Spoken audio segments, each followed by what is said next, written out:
So we've covered more than half of the material. So the next thing is people coming in with fatigue, and if they complain about it, then we gotta think about anemias.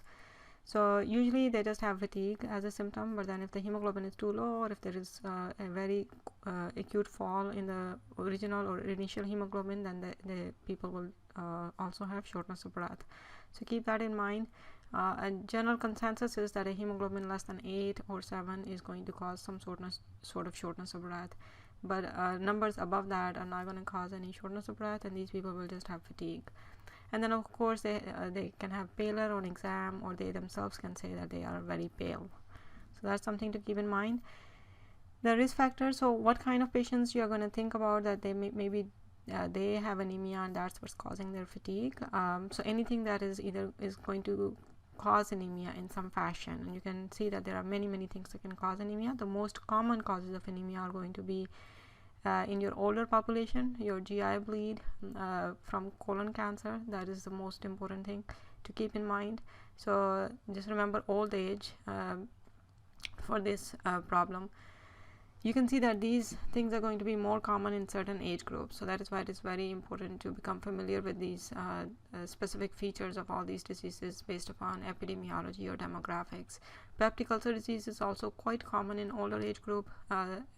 Stomach cancer is important also, but peptic ulcer disease can also be present in younger population. So people who have been taking any NSAIDs or non-steroidal anti-inflammatory drugs that can cause GI bleed.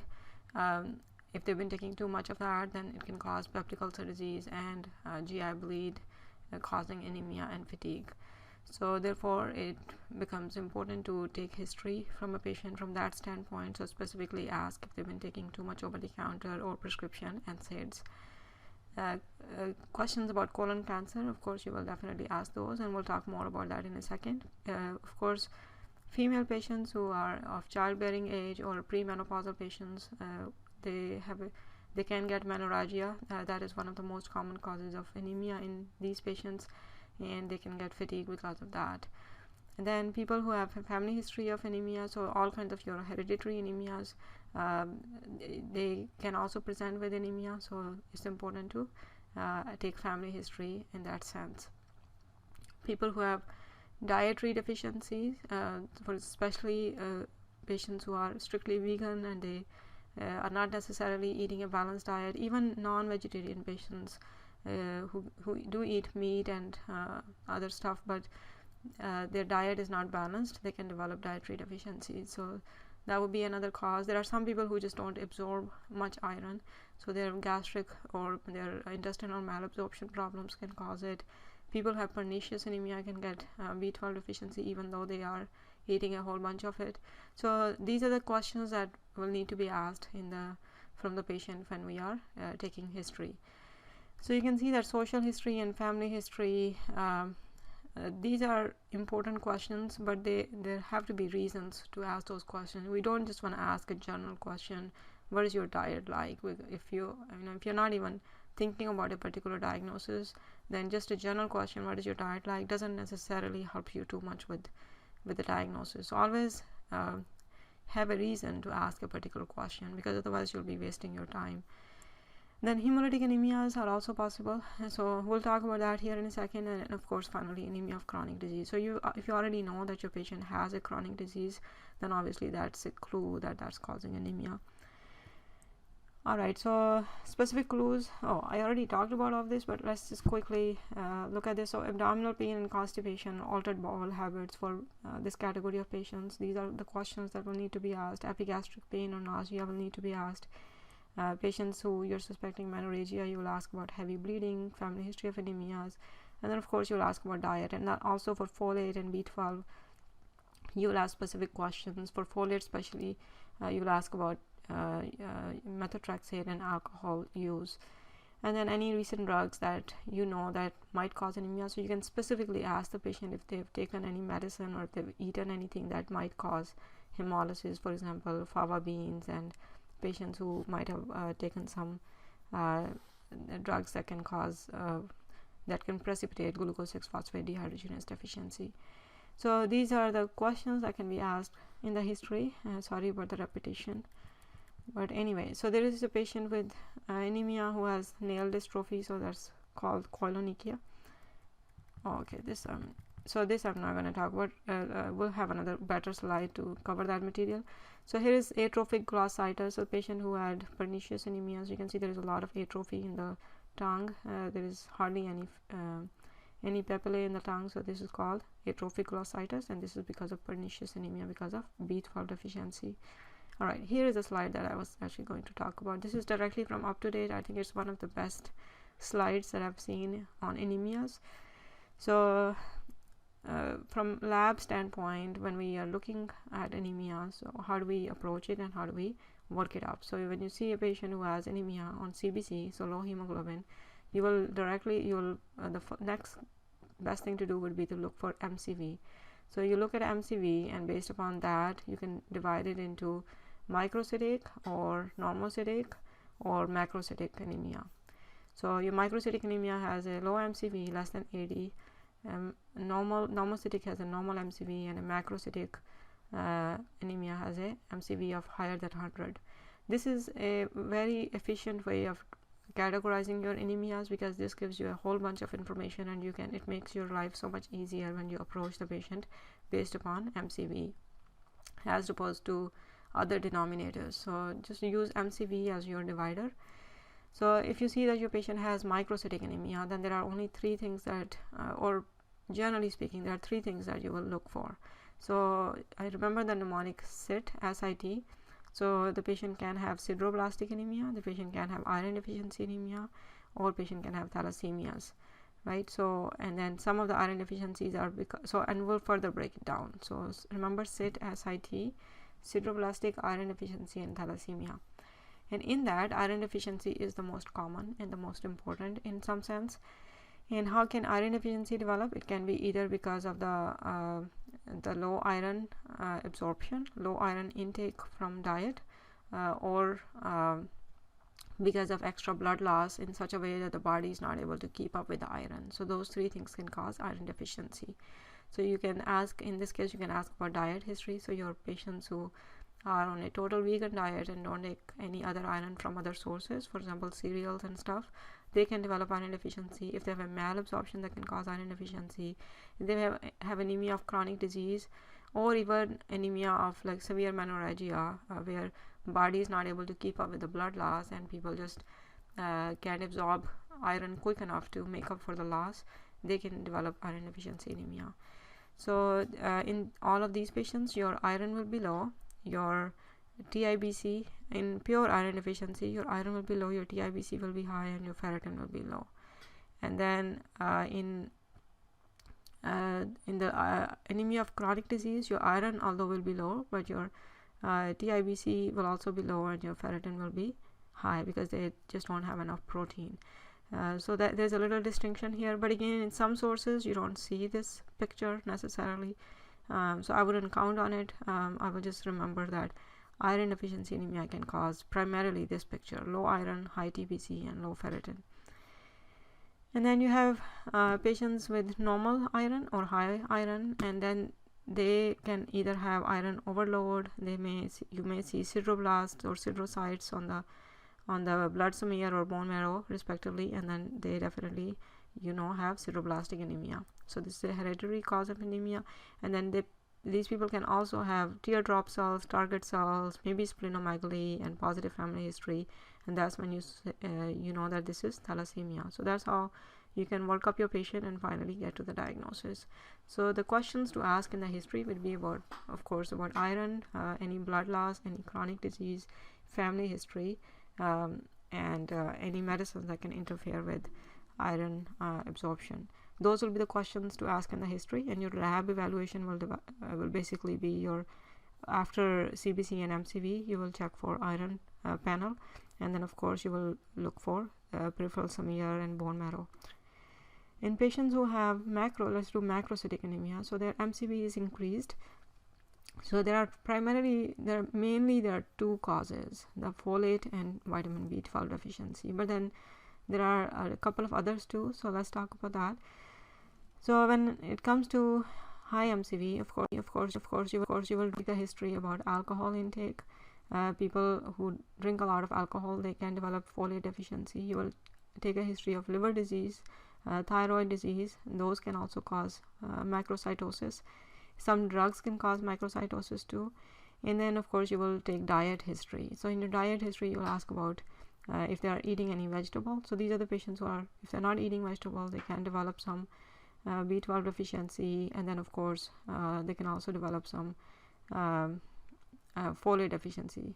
I'm sorry, vegetable come from folate, so they may develop some folate deficiency, and then people who are not eating any meat, they can develop B12 deficiency. So basically these can be dietary deficiencies.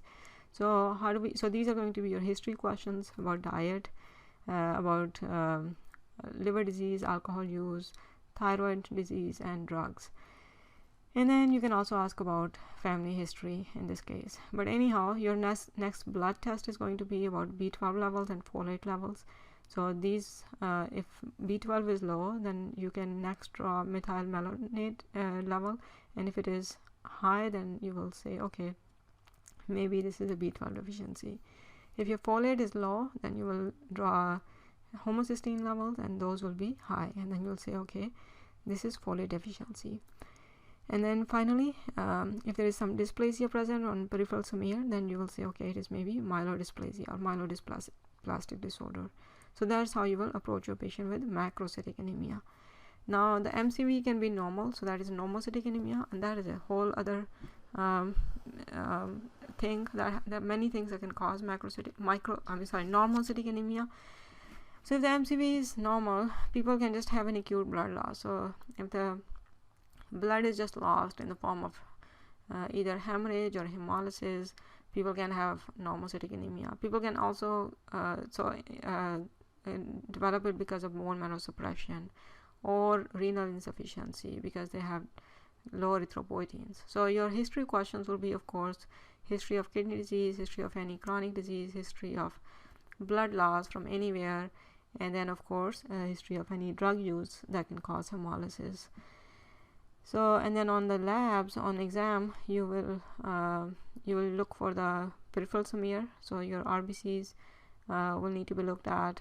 You will look for signs of hemolysis or any features, for example, elevated LDH, elevated indirect bilirubin, and low haptoglobin. All these three things combined together are going to indicate that there is hemolysis going on. And hemolysis can be because of either blood dyscrasias, or it can also be because of drug induced. Sometimes an artificial valve can cause hemolysis too. So there are many things that can cause it. And then you can just see there is obvious presence of blood loss, for example, in severe menorrhagia, any hemorrhage because of any accident, any problem. And then there are medicines that can cause bone marrow suppression, or bone marrow tumors themselves can cause aplastic anemia. And in this case, if you're suspecting it, you'll look for retic count, and then of course you'll look for erythropoietin and creatinine for kidney disease. So that's how you will work up your anemia. So you can get familiar with this graph, this table, or this algorithm, and then figure out how to approach your patient. Again, you can see that there are multiple places where history questions will be extremely important, and then you follow that up with the lab. You don't want to just throw all kinds of labs on a patient who just has anemia, because chances are you will end up spending too much resources and you will not get a good diagnosis. So always always ask the right questions. All right, next is patients coming in with fatigue who have cancer of unknown primary site, or they just have some sort of cancer. So they may also, in addition to fatigue, have weight loss. One of the key features for cancer, a whole lot of patients have cancer when they are in older age. So old age is sort of a risk factor for cancer, but then there are some cancers that will develop in young age too. So what are those? So here are some of the most common cancers that are present in the US population. So of course I'm not going to talk about every cancer in the body, but these are the ones that are the most common. So just let's look at all those individually and see what are some of the prominent features or high yield findings for each of them individually. So you can see lung cancer patient can develop with chronic cough, hemoptysis, and maybe history of smoking, and then some of the other risk factors. Colon cancer patient will present with change in bowel habits. Usually that is the main symptom. along with fatigue and weight loss, of course, and then it may have abdominal pain or may have obvious rectal bleeding, but usually this is occult bleeding. Breast cancer patient has painless firm adherent lump. This is lump with or without lymph nodes. Ovarian cancer patient usually has a very vague symptom, so this is one of the most common cancers that is missed, so always keep that in mind. So people can have weight loss, fatigue, and of course abdominal fullness, and when you do their CA-125, then you know maybe it is ovarian cancer. And endometrial cancer patients usually have postmenopausal bleeding, so whenever you have a patient coming in with postmenopausal bleeding, look for endometrial cancer. And of course prostate cancer patients have prostate symptoms. Skin cell cancer, usually chronic ulcer that's not healing or irregular mole.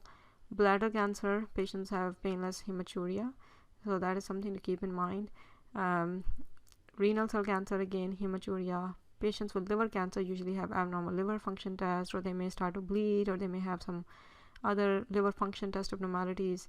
So this is also another one of the hard cancers to figure out, because usually when there's abnormality in the liver functions, people look for cirrhosis and causes of it.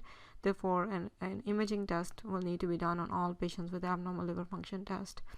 Patients with pancreas cancer usually have painless jaundice and abdominal mass. So whenever you have painless jaundice, if you know it's not the prehepatic cause of jaundice, then definitely this is a red flag for pancreas cancer or cancer of the head of the pancreas. Patients with stomach cancer usually have or can have left supraclavicular lymph node, so that's called Virtue's node. So we'll look at that in a second here. And then thyroid cancer patients will have thyroid nodules, and then family history or history of radiation to the neck area. And then Hodgkin and non-Hodgkin lymphoma patients may have lymph node enlargement, and then of course constitutional symptoms like night sweats and fever and stuff like that.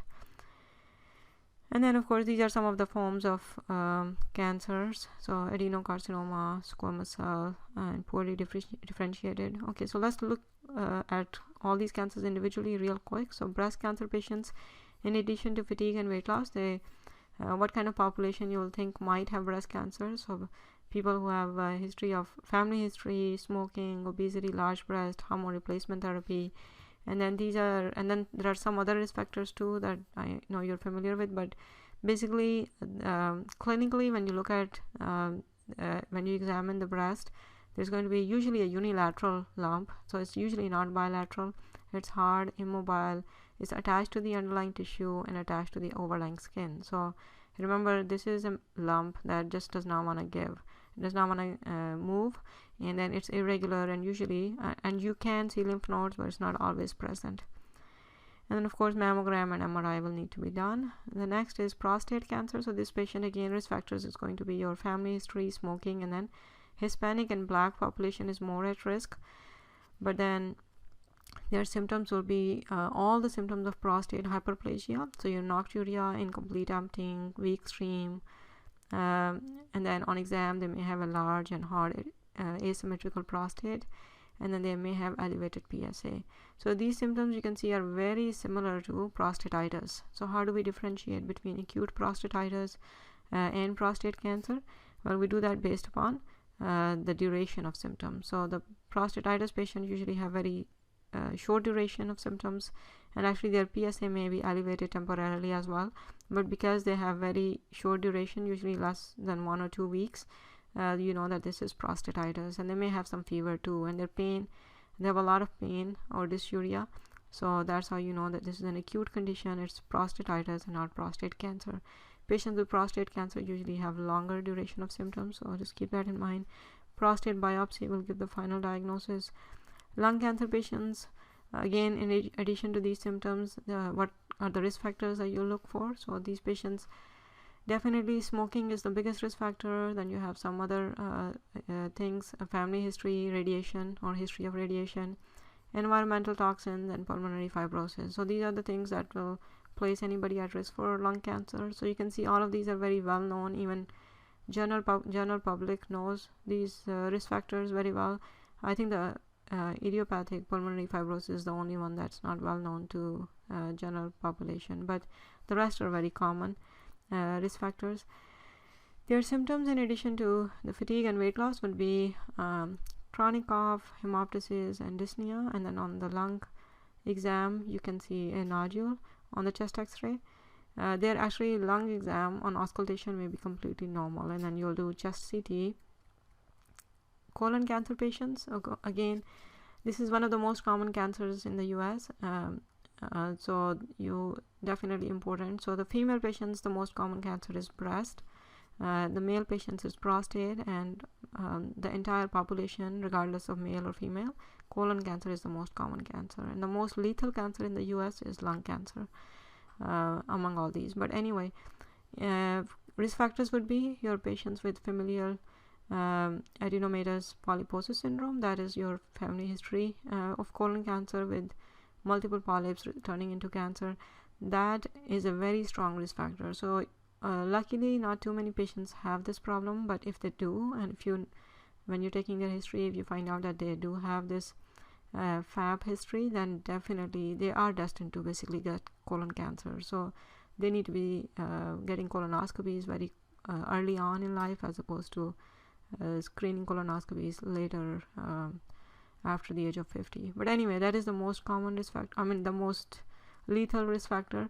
And then of course family history of just regular colon cancer is also important. Then what are some of the other scenarios where people can develop colon cancer? If they have a tubulovillous polyp, that is one of the most common polyp that can turn into colon cancer. That's so if you see on biopsy a polyp is tubulovillous, then definitely these people need to be on surveillance more often. They need more colonoscopy to make sure that it doesn't turn into cancer. The sessile serrated polyps are also another one that can turn into colon cancer. So these two are the most common that can turn into colon cancer. Then the number of polyps and the size of polyp is also important, so just keep that in mind. Then some patients with ulcerative colitis can develop colon cancer later on in life. Patients with smoking, alcohol, high red meat, processed meat, and obesity. These are some of the other lifestyle risk factors that can lead to colon cancer. But then, so therefore, just keep that in mind. But of course, you can see that a whole lot of population is doing this. So I don't know, it's hard to differentiate based upon this. So therefore, because so many people are doing all of these things, it may not be the best first question to ask if you're suspecting colon cancer, or do you eat a lot of red meat? Because guess what, a lot of people are doing that anyway. So you might want to look for more specific risk factors first, and then of course clinical features. So the biggest clinical feature or biggest symptom that these people usually have is change in bowel habits. So they don't necessarily bleed very obviously. They usually don't have abdominal pain, because these things happen only in specific circumstances, either if the mass is too big or is attached to the peritoneum, or if the mass is at a location where it is causing obvious bleeding. So most of the time these things don't happen, at least early on. So the biggest thing that happens, or the biggest the symptom is going to be change in bowel habits. So usually they have constipation, but they can have diarrhea too. So you might want to ask them if their bowel habits have changed. So instead of asking if you have constipation or not, or diarrhea or not, which many people may not be able to give you the answer you're looking for, you might want to ask if, especially in the elderly population, if their bowel habits have changed. So that's how you will get the answer. And then of course colonoscopy will need to be done for the diagnosis. Again, colonoscopy is a screening test, so we're doing it for everybody over the age of 50. It is a recommendation, regardless of any risk factors or any symptoms. But if you are suspecting anybody as having colon cancer because of any of the symptoms, fatigue, weight loss, or change in bowel habits, then a diagnostic colonoscopy will need to be done.